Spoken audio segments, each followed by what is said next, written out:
How to fix Valorant uh, error code 43, and if you want to fix it, type here services,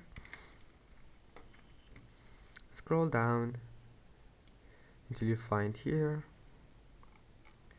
VGC, right click on VGC and go to properties, make it automatic here, and if you can click start, just click on it and make sure it's running,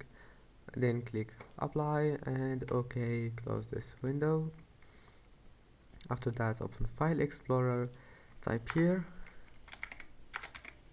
uh, type local app data, wait like that, and here's it, type this one, local app data, and scroll down until you find Valorant, save it,